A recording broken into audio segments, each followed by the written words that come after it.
para a gente começar a falar da disciplina de análise 2, a gente vai começar primeiro com alguns fundamentos importantes que a gente pode tirar tanto de resistência dos materiais 2 quanto de análise 1, né?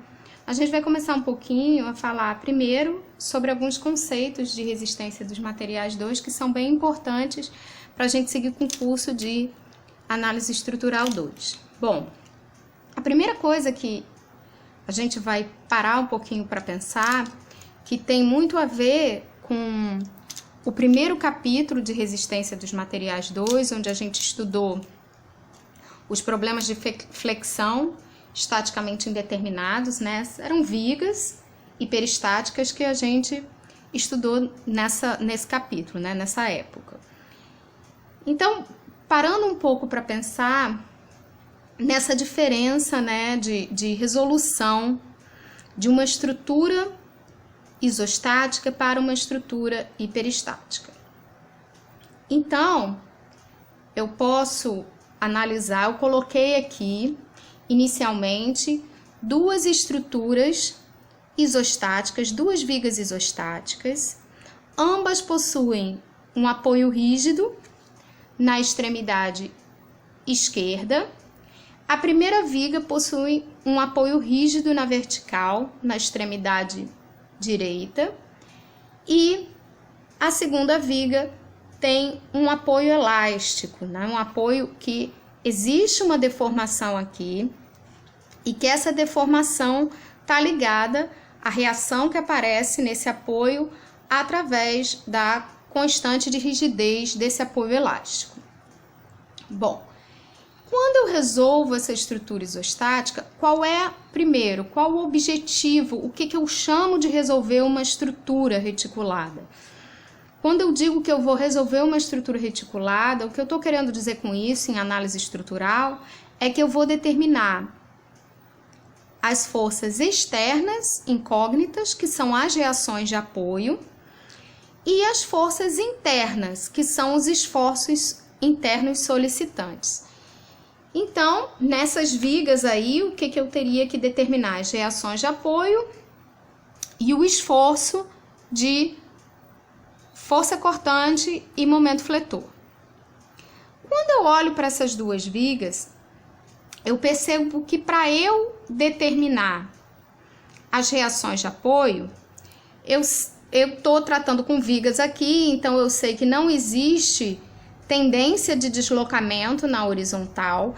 Então, esses apoios que estão aí nessa extremidade A, nessa seção A, não vão produzir reação na horizontal, porque não existe essa tendência de movimento. Eu estou com todas as cargas transversais, por isso que eu chamo de estrutura de viga. Então, aqui, como é que eu posso determinar essas reações de apoio? Vou olhar para essa viga aqui. Se eu fizer, né, se eu utilizar uma equação de equilíbrio, por exemplo, que o somatório dos momentos em torno aqui dessa seção em B é igual a 0, eu consigo determinar essa reação que a gente já sabe até decorado quanto equivale, de QL sobre 2. Aí eu posso ou fazer o somatório dos momentos em torno de A, ou então fazer o somatório das forças na vertical, e eu descubro que essa reação vertical aqui também vale QL sobre 2. Né? Então, o que eu fiz aqui? Eu, através das equações de equilíbrio, eu consegui determinar todas as reações incógnitas dessa estrutura.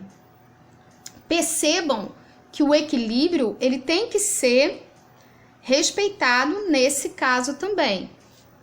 Então, aqui eu tenho uma mesma reação, o valor dessa reação vai ser o mesmo, né? Porque eu tenho aqui, fazendo o somatório dos momentos em torno de B, eu fico exatamente com a mesma equação que eu fico aqui. Então, aqui eu teria QL sobre 2 também, e se eu for fazer, sei lá, o somatório das forças na vertical, eu chego à conclusão que a reação nesse apoio também é QL sobre 2. O que está acontecendo aqui? Numa estrutura reticulada, né, isostática, eu consigo resolver o problema como um todo só aplicando equações de equilíbrio. Então, qual é a diferença, né? Eu tenho uma diferença, sim, entre essa estrutura e essa. Essa diferença está na condição geométrica desse apoio. Aqui esse apoio permite um deslocamento que aqui não é permitido. Só que como a estrutura é isostática, eu não preciso levar em conta esse deslocamento para conseguir obter as reações de apoio, e obtendo as reações de apoio, tanto nessa estrutura quanto nessa aqui, eu posso fazer uma seção S qualquer aqui, e fazendo o equilíbrio, ou dessa parcela da viga ou dessa, eu consigo determinar com tranquilidade quais são os esforços internos aí. E percebam que, além das reações de apoio, os diagramas de esforços internos vai ser rigorosamente o mesmo nessa barra e nessa barra. Porque não há qualquer alteração, não existe influência da deformação dessa estrutura com as forças, com o valor das forças, tanto externas quanto internas. Porque é um problema isostático, eu consigo determinar essas grandezas somente com as equações de equilíbrio. Quando eu chego, no caso agora, hiperestático, eu fiz uma coisa completamente análoga ao que eu fiz nesse caso isostático. Eu coloquei uma barra engastada e apoiada aqui, ou seja, aqui eu tenho um engaste totalmente rígido, um apoio totalmente rígido, né, que impede deslocamento vertical, rotação. Não vou entrar no mérito do deslocamento horizontal, exatamente porque isso é uma estrutura em viga, não está tendo qualquer tendência de deslocamento na horizontal. E aqui na extremidade em B, eu tenho um deslocamento vertical zerado, né? Ele está completamente prescrito, ele está rígido, esse apoio é rígido, então impede qualquer deslocamento na vertical. Aqui eu tenho em A, da mesma forma que eu tenho nessa outra viga, um engaste perfeito, então não vou ter nem deslocamento vertical nem rotação aqui, só que aqui em B não é mais um apoio rígido, eu não tenho mais o deslocamento igual a zero aqui. Vai haver um deslocamento aqui que vai depender exatamente por essa relação que eu tenho, né? Entre a força reativa aqui, se eu fosse representar a força que a viga faz no apoio, estaria assim, né? Então, o que acontece? Eu tenho um deslocamento. De onde é que eu estou tirando isso, gente? F é igual a Kx. Esse X é o quê? É a deformação que aconteceu no apoio elástico. F é a força restauradora, que é tanto a força que esse apoio elástico está fazendo na viga, que é a força que estaria nesse apoio aqui, seria a reação de apoio aqui. E K é a constante elástica desse apoio elástico aí. Bom, então eu vou colocar as reações de apoio aqui. Colocar um momento reativo. Uma reação aqui. E uma reação aqui. Aqui eu vou colocar com outro nome, vou botar um linha aqui, só para a gente saber que, obviamente, os valores não vão ser iguais, porque essa estrutura é uma estrutura hiperestática, tá? Então, o que está acontecendo aqui? Agora, se eu aplicar as equações de equilíbrio, eu não vou conseguir chegar a todos os valores de forças externas incógnitas aqui. Eu não consigo determinar todas as reações de apoio.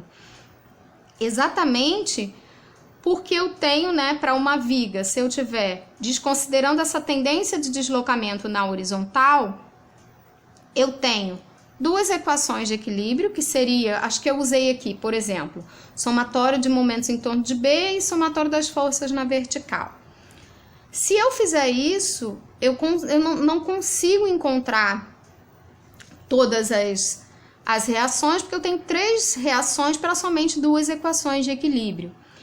Isso é uma estrutura hiperestática. Eu não consigo resolver somente pensando no equilíbrio. Eu tenho que lançar mão também da deformada dessa estrutura para eu conseguir determinar quais são as reações de apoio e quais são as forças internas, né, os esforços.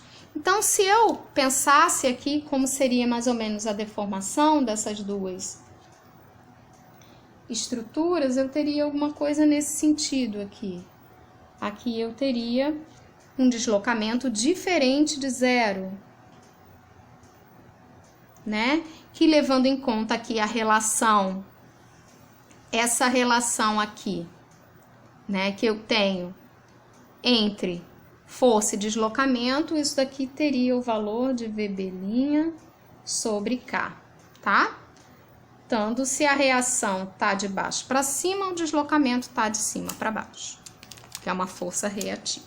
Bom, então, vamos pensar, vamos nos lembrar como é que a gente resolvia isso em resistência dos materiais 2 a partir de um método baseado no princípio da superposição. Então, o que eu fazia? Primeiro eu olhava para a estrutura real, pode ser essa ou pode ser essa, eu vou usar o mesmo sistema principal, e aí eu defino o que eu chamo de sistema principal, ou vocês podem ter ouvido já falar do que eu estou chamando de sistema principal aqui, vocês podem ter chamado isso de estrutura isostática equivalente. Qual é a ideia? A ideia é eu fazer uma superposição de efeitos. Então, eu fazia o quê? Eu pegava e nesse sistema principal eu aplicava a solicitação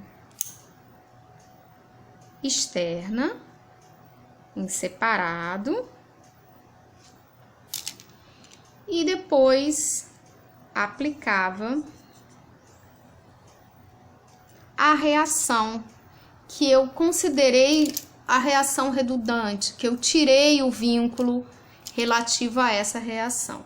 Eu vou chamar aqui de X1. X1 pode se referir aqui tanto ao VB, se eu estiver tratando do caso do apoio rígido, quanto ao VB' se eu estiver tratando do caso do apoio elástico, tá? Então, coloquei aí um nome de incógnita tão bom quanto outro qualquer, mas eu já estou usando o X1 porque a gente vai usar esse tipo de nomenclatura no método da flexibilidade, então eu já estou usando ele aqui. Então, o que eu fazia, né? Eu usava essa superposição e eu depois fazia a compatibilidade. A compatibilidade é você olhar para o seu sistema principal, para a sua estrutura isostática equivalente e fazer a volta dessa estrutura para a estrutura real que se tem. Né? Em relação a quê? Em relação a diferença geométrica que eu tenho entre o sistema principal e o sistema real. Então, essa compatibilidade vai estar falando para mim alguma coisa em relação à deformação da estrutura real. Como é que a deformação se dá? Então, qual é a ideia? Resolver essa estrutura e aí eu vou calcular para a solicitação externa, qual é esse deslocamento. Se vocês utilizarem uma tabela de linha elástica, vocês vão perceber que esse deslocamento aqui é QL² sobre 8EI, tá? Eu coloquei esse sinal negativo porque quando a gente estava usando a equação diferencial da linha elástica, lá em resistência dos materiais 2, o positivo era sempre o que estava de cima para baixo e o negativo de baixo para cima. Aqui eu já vou começar a usar a convenção de sinais que a gente usa no método da flexibilidade. Qual é essa convenção de sinais? Eu arbitrei aqui uma direção para esse hiperestático x1, para essa reação incógnita x1. Tudo que tiver no mesmo sentido que eu tiver arbitrado aqui para o x1 vai ter valor positivo para mim. Tudo que tiver no sentido oposto vai ter valor negativo para mim. Então, se eu olhar lá na tabela de linha elástica também, isso aqui vai dar x1 L ao cubo sobre 3EI. Aí, vou aplicar, agora falta aplicar a compatibilidade. Então, eu vou pensar aqui como dois casos. Vou botar aqui como o primeiro caso e aqui como o segundo caso. E aí, a gente vai avaliar a compatibilidade para cada um desses casos.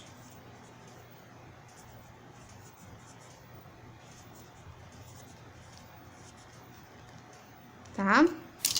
Então, para o caso 1, primeiro caso. Para esse primeiro caso, né? O que eu vou fazer? A superposição. Então, eu vou somar menos QL a quarta sobre 8EI da solicitação externa mais x1L ao cubo sobre 3EI da reação x1, que eu chamei de x1, e eu vou igualar isso em relação ao que existe no sistema real. Então, a diferença de geometria, diferença de condição de contorno geométrica que eu tenho entre o sistema principal e o sistema real aqui, é que aqui em B tá livre, né? E aqui essa seção em B, ela tá totalmente impedidas de se deslocar na vertical. Então, o deslocamento em B, na estrutura real, ele é nulo. Então, a equação de compatibilidade ficaria assim. Daqui eu tiro um valor para o x1. Se eu for agora olhar para o segundo caso, eu vou novamente fazer essa superposição de efeitos. Então, o deslocamento que aconteceu com a solicitação externa, mais o deslocamento devido a esse hiperestático, essa reação redundante, vai ser igual, e aí eu vou avaliar aqui. Percebam que eu até já coloquei aqui, pela relação que eu tenho, né, da força restauradora com deslocamento na mola, que esse deslocamento aqui seria VB' sobre K, em sentido oposto ao VB'. Aqui eu tô chamando VB' de x1. Se tá em sentido oposto, vai entrar com sinal negativo, porque o que tá no sentido oposto que eu arbitrei para x1 é negativo. x1 sobre K. Resolvo essa equação e eu determino quanto equivale o x1. Percebam que, obviamente, através da resolução dessa equação e da resolução dessa equação, eu vou ter valores diferentes para o x1. Ou seja, VB vai ser diferente de VB'. E você, olhando para esse problema bem simples, dá para perceber que a deformação sofrida pela estrutura tem relação, ela influencia no valor das reações de apoio, tá? Isso caracteriza muito um problema hiperestático, quando eu tenho que essa deformada influencia diretamente no valor das reações, e como influencia no valor das reações, vai influenciar também no valor das forças internas que tiverem aí no problema, tá? Então, essa é a diferença aí fundamental na resolução de uma estrutura isostática e uma estrutura hiperestática.